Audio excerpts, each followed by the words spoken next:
Reprogram your mind or be programmed by the world. There's a silent war going on, not with bombs, not with bullets, but with beliefs. And you're in the middle of it, whether you know it or not. Every day, from the moment you wake up, the world is trying to program you, trying to feed you who you should be, what you should want, how much you're worth, and what's realistic for your life. They sell it to you through news headlines, social media scrolls, conversations wrapped in fear, entertainment coated in subtle limits.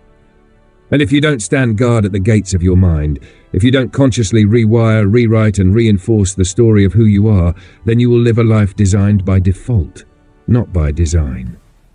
Understand this, the world does not reward the most talented, it rewards the most programmed for persistence, programmed for vision, programmed for belief, the kind that bends reality. The greats weren't handed the crown, they wrote their own script. Think of Thomas Edison. This man failed 10,000 times to invent a light bulb, and when asked how he survived so many defeats, he replied, "I didn't fail. I just found 10,000 ways that didn't work." That's not just optimism, that's programming. It's not natural to endure thousands of rejections. It's not natural to believe when everything around you screams otherwise. But Edison had reprogrammed his mind. He installed belief. He ran an operating system that said, there's no such thing as failure, only feedback. And that mindset, that mental software, it created light for the world. So now I ask you, what program are you running? Are you operating from fear or from vision? Are you playing the loops of your childhood where they told you to be realistic? Or are you uploading new convictions, ones that tell you anything is possible? Because here's the truth the world won't tell you. You were born limitless, then taught to shrink. Your parents gave you a name, society gave you a label, school gave you a grade, friends gave you opinions, the internet gave you distractions. And over time, all that noise became your identity. But none of it is you. You are not your job title. You are not your past mistakes. You are not the number in your bank account or the likes on your last post. You are pure potential.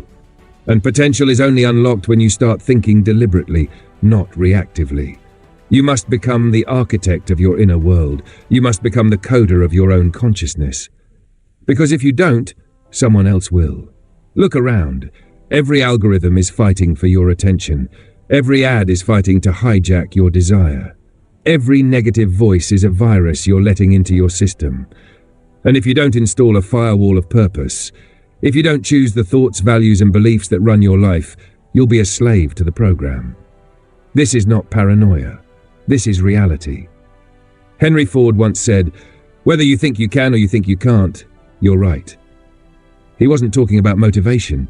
He was talking about mental programming. What do you believe is possible for you? Not what you hope, not what you wish. What do you expect? Because your subconscious doesn't respond to fantasy. It responds to repetition, emotion, decision.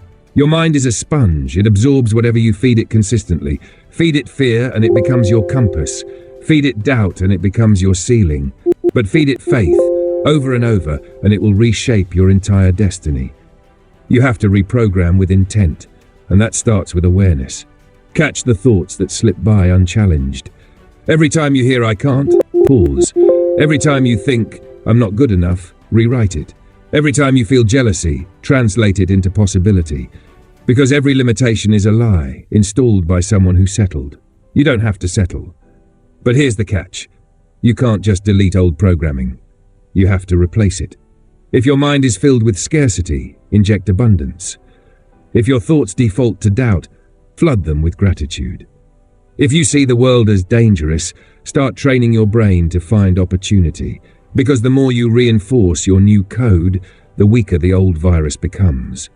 This is why affirmations work, not because they're magic words, but because they are daily code injections. This is why vision boards matter, not because the paper changes reality, but because they anchor your focus on what you choose, not what you fear. And this is why discipline is everything, because nothing reprograms the mind like consistent action. You can't outthink a bad belief, you have to outlive it. You have to move, build, create, execute, until your results become louder than your fears. This is how greatness is born. Not through hype, not through secrets, but through daily decisions to override the old and upload the new. Let's talk about belief. Not the kind that sounds good in quotes, the kind that drives your behavior. The kind that turns impossible into inevitable. The kind that people like Carnegie and Lincoln had, where their circumstances screamed no, but their spirit whispered yes. That belief doesn't come from books alone. It comes from programming your nervous system to act in alignment with who you want to become. And that requires clarity. Because you can't install a new program if you don't know what you're building. You must define it. What does the best version of you look like, think like, act like, feel like? Define it in detail. Name it. Visualize it, write it, record it, and then replay that vision until it drowns out the noise of your past. You must let your vision become your environment, because your internal environment will always overpower your external one, if you train it. This is what separates the few from the many. The few who rise are those who consciously train their minds like warriors, daily, deliberately, with fire in their blood. They do not hope to succeed. They program for it. And the world, the same one that tried to program them to be average, has no choice but to obey. You can't afford to walk around with a mindset to default. Not in a world that profits off your distraction. Not in a world that trains you to compare your behind the scenes with everyone else's highlight reel. Not when every second your mind is unfocused, it's being hijacked by systems, stories, and standards that were never yours to begin with. So let me tell you this. If your life feels off course, it's not because you're broken. It's because your operating system is outdated. It's not your potential that's limited. It's your mental software. And the beautiful truth? Software can be updated. Reboot your routines. Reprogram your reactions. Replace self-pity with self-responsibility. When most people get hit, they react. They spiral. They say, "Why me?" But not you. You install a different response. You say, "What is this here to teach me?" You train yourself to see every setback as an instruction, not a sentence. Because every time you rewrite the meaning of pain, you regain control. Every time you install new meaning, you install new strength. You evolve past being a victim of the world and step into being a creator within it. Let's talk about the subconscious. This part of your mind does 95% of the heavy lifting. It runs the show while you're not paying attention. It's where your habits live, where your default thoughts arise, where your true beliefs hide. And the subconscious doesn't care what's true. It only cares what's repeated. So if you tell yourself you're not worthy long enough, it becomes your reality. But if you program it daily with power, purpose, precision, it begins to conspire for you. This is why you must feed your mind before the world has a chance to. Before the news, before the notifications, before the noise. Start your day by installing clarity, reading truth, speaking vision, training focus like a muscle. Because whatever you feed it in the morning becomes your filter for the day. If you start with chaos, your mind will seek more chaos. If you start with purpose, your mind will organize the world around it. So ask yourself, what am I feeding my mind daily?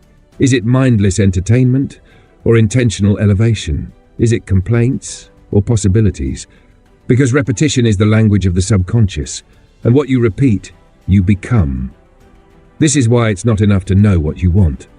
You must install it, lock it in, make it automatic, and that only happens through daily immersion. You see, transformation doesn't happen in a day, it happens daily. In the boring, unsexy, invisible reps that no one claps for.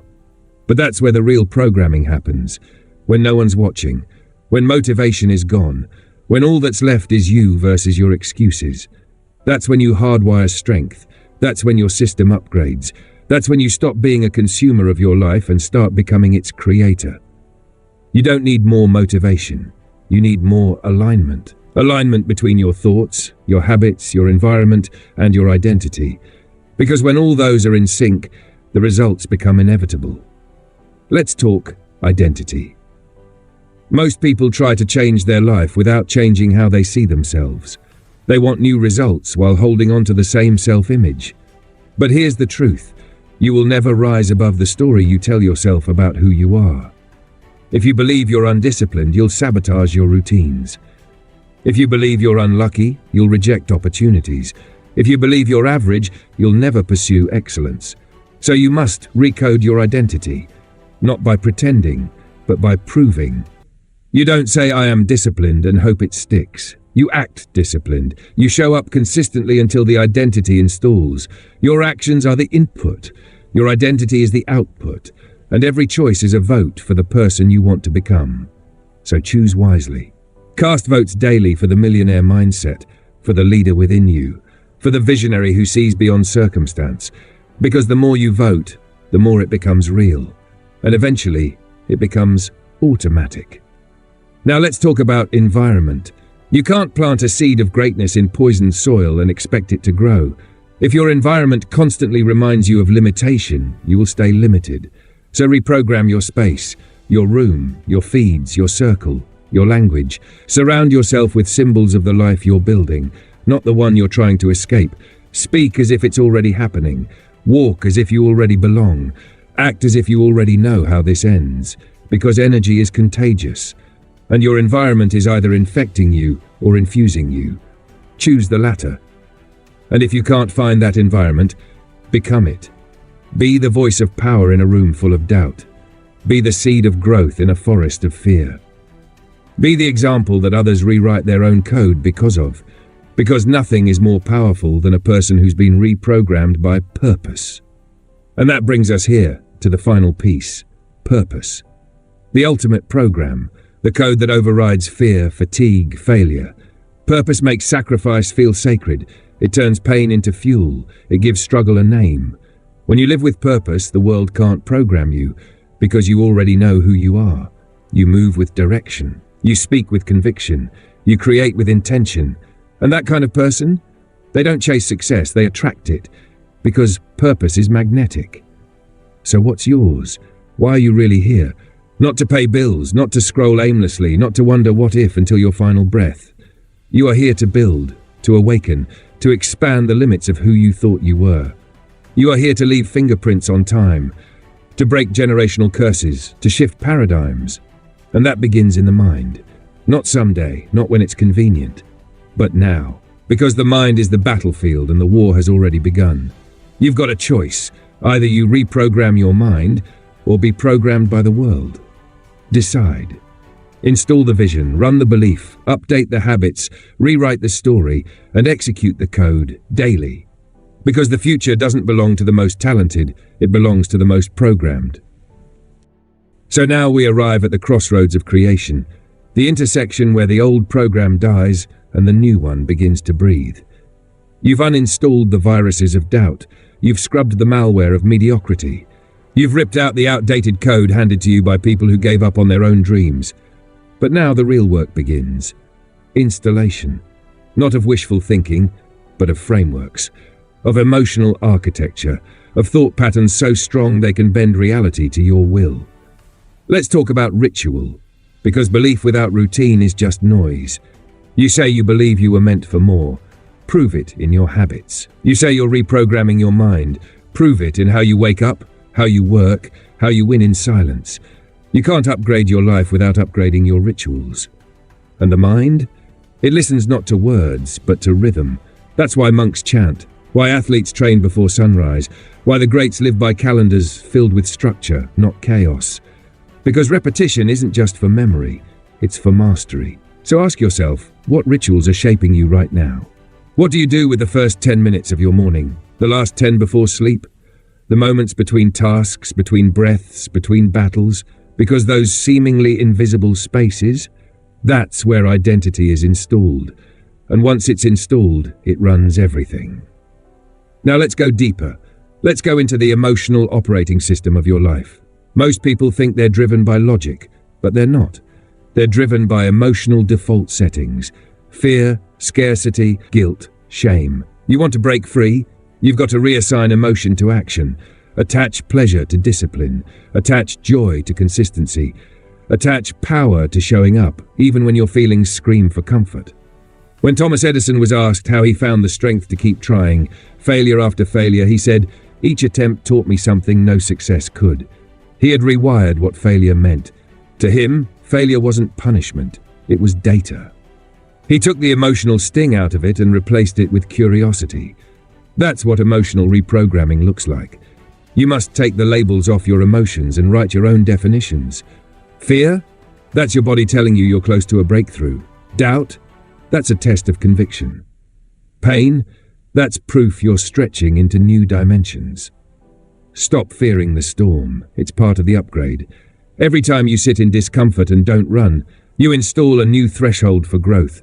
Every time you choose patience over panic, faith over fear, you lay new neural highways. You're not just coping, you're coding. And soon enough, the things that once triggered you will become your training ground, because you will have transcended the old program. Let's talk focus. Your mind is a lens, and what you focus on, you magnify. The world wants to scatter your attention, because scattered people are powerless. But the 1%, they are laser beams. They don't chase every idea, every notification, every dopamine hit. They choose their target and lock in until it's real. Focus isn't a personality trait, it's a muscle, and it's built by daily decisions. Shut off the noise, block out the junk input, delete the apps that distract, silence the voices that dilute your vision. You cannot reprogram your mind with your attention hijacked, because whatever you focus on becomes your teacher, your influencer, your architect. Feed your mind clarity and it builds precision. Feed it clutter and it builds confusion. And in a confused state, you follow, not lead. So train your focus like a warrior sharpens his sword. 10 minutes a day, quiet, deliberate, aligned focus on your vision. No phone, no distractions, just presence. And slowly your brain learns. This is who we are now. This is how we operate. Let's move to language. Words are not just communication, they are commands to your subconscious. Every "I can't," every "I'm not good at that," every "that's just who I am" is a line of code. Change your words and you change your wiring. Start speaking as the version of you that you are becoming, not with arrogance, but with authority. Instead of saying "I'm trying to be disciplined," say "I am a disciplined person building consistency." Instead of "I hope it works," say "I will make it work," or "I will learn what does." Words matter. Every sentence you speak is either reinforcing your future or dragging you back to your past. So stop speaking like a victim. Stop labeling yourself with limitations. Stop narrating a life you don't want. Speak truth, speak power, speak vision. Let's get to the root. Identity. Because this is the source code. You cannot outperform your identity. You will always act in alignment with who you believe you are. So if your results haven't changed, it's because your identity hasn't shifted. You've been trying to change your life without changing your self-image, and that doesn't work. You must stop asking, "What do I want?" and start asking, "Who must I become to live that life?" Build the character. Install the avatar. Become the architect of your identity. Write down every day who you are choosing to be. I am the type of person who finishes what they start. I am the type of person who shows up no matter what. I am the type of person who commands their focus and creates results. And then prove it. One action at a time. One small win at a time. Because identity is not a declaration, it's a demonstration. Your actions are voting. And every vote counts. Eventually you cast enough votes for the new identity and it becomes your default. Now let's reprogram your relationship with resistance. Resistance is not the enemy, it's the gatekeeper. It shows up at the exact moment you are crossing into the next level of yourself. So stop running from it, run into it. Every time you meet resistance, lean in, push 1 inch farther, breathe through the discomfort, smile at the pain, because that pain is a doorway. And what's on the other side? Freedom. Freedom from your old limits, freedom from your excuses, freedom from that tired story you've been telling yourself for years. But you only get to the other side if you walk through the fire, not around it. That's what reprogramming looks like in motion. It's not just mantras, it's movement, it's motion in the face of resistance. You show your subconscious that this version of you, the powerful, focused, disciplined you, is non-negotiable. That's when the rewiring accelerates. That's when your brain says, this is real now. And it adapts, it sheds the old patterns. It stops protecting your limitations, and it starts building a new reality aligned with your action. Let's move to gratitude. You want a shortcut to rewiring your entire nervous system? Gratitude is the switch, not as a fluffy idea, but as a weapon. Gratitude is how you teach your subconscious to seek abundance, to expect good, to assume progress, to look for opportunity. When you're grateful, you program your brain to see possibilities instead of problems. It's not about ignoring reality, it's about commanding it. Even when life hits hard, gratitude reframes. This pain is preparing me, this loss is teaching me, this delay is realigning me. That kind of gratitude, that's warrior energy. It says, I trust the process even when I can't see the outcome. And that trust installs strength, because when the mind believes you are safe, it creates, it expands, it unlocks. Gratitude is not passive, it is creative energy. Use it, write it, speak it, live it. Every morning, name 5 things. Every night, name 5 more. Let your mind learn. We live in abundance now. And watch how everything begins to shift. Let's reprogram your environment. You can't build a billionaire brain in a broke environment. And I don't just mean money. I mean the mental atmosphere you live in. What's on your walls? What's in your ears? What's in your feeds? Who are you talking to every day? Because all of that is programming you. If you hang around complainers, your brain normalizes complaint. If you scroll through fear and drama, your brain assumes that's what life is. If you absorb passive energy, you become passive. You must curate your environment like your life depends on it, because it does. Clean your space. Design it for focus. Surround yourself with symbols of the life you're building, not the one you're trying to escape. Upgrade your inputs. Instead of junk content, feed your mind wisdom. Instead of gossip, feed it ideas. Instead of noise, give it silence. And your mind will begin to reflect the new atmosphere. Let's get tactical. Reprogramming your mind is a daily act of war against the old you. So here's your protocol. Morning, 10 minutes of silence, vision, gratitude. Midday, repetition of affirmations aligned with identity. Evening, reflection, correction, celebration. You don't need more motivation. You need systems, routines that reinforce, habits that anchor, triggers that remind you who you are. Your life is not random, it is a reflection of your internal system. Reprogram the system and the results follow. Let's end this chapter with vision. Vision is the master program. It is the final code that governs all the rest.